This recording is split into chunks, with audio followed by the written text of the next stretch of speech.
కోరికలు తీర్చే దుబ్బ మల్లన్న స్వామి బ్రహ్మోత్సవాలను అంగరంగ వైభవంగా నిర్వహించేందుకు నిర్వాహకులు సర్వం సిద్ధం చేశారు. జమ్మికుంట మున్సిపల్ పరిధిలోని దుబ్బ మల్లన్న స్వామి దేవాలయంలో బ్రహ్మోత్సవాలు అంగరంగ వైభవంగా నిర్వహించేందుకు ఆలయ ప్రధాన పూజారులతో పాటు మున్సిపల్ చైర్మన్ తో పాటు సిబ్బంది ప్రత్యేక దృష్టి సారించారు.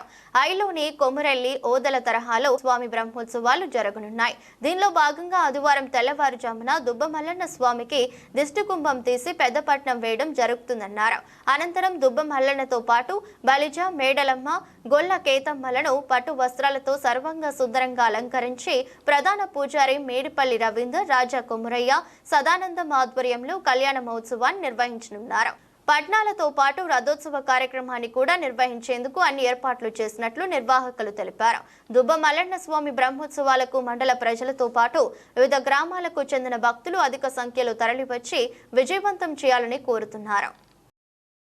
అఖిలాండ కోటి బ్రహ్మాండ నాయకుడు శ్రీ మల్లికార్జునుడు ప్రతి సంవత్సరం లాగే ఈ సంవత్సరం దిష్టి కుంభ మహోత్సవం ఆదివారం తెల్లవారుజామున స్వామివారికి దిష్టి తీసి పెద్దపట్నం వేసి స్వామివారి కళ్యాణం, దేవదామూర్తుల కళ్యాణం జరిపించబడును. కావున భగవాన్ భక్తులు, మల్లికార్జున స్వామి భక్తులు అందరూ కూడా అధిక సంఖ్యలో పాల్గొని ఈ యొక్క కళ్యాణాన్ని విజయవంతం చేయగలరని చెప్పేసి మనవి చేస్తున్నాము. అలాగే Jammikunta municipal chairman, Jammikunta vice chairman, commissioner గారు, దేవాదాయ అధికారులు కూడా అన్ని ఏర్పాట్లు, వసతులు కూడా ఏర్పాటు చేయడం జరుగుతుంది. తప్పకుండా భక్తులు అధిక సంఖ్యలో పాల్గొని ఈ యొక్క కళ్యాణాన్ని తిలకించరని మనవి చేస్తున్నాం. స్వామివారి రథోత్సవం కూడా చేయించడం జరిగింది. పోయిన సంవత్సరం దేవతామూర్తుల ఉత్సవ విగ్రహాలు తీసుకురావడం జరిగింది.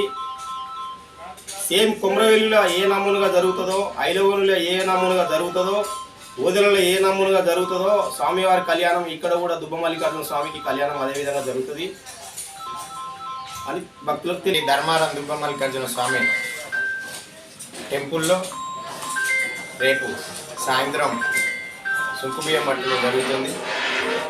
ఎల్లుండి తెల్లవారుజామున 4 గంటల వరకు 5 గంటల వరకు పట్టం వేయడం జరుగుతుంది. స్వామివారికి కళ్యాణం చేయడం జరుగుతుంది. కావున భక్తులందరూ రావాలన్నది మా యొక్క మనవి.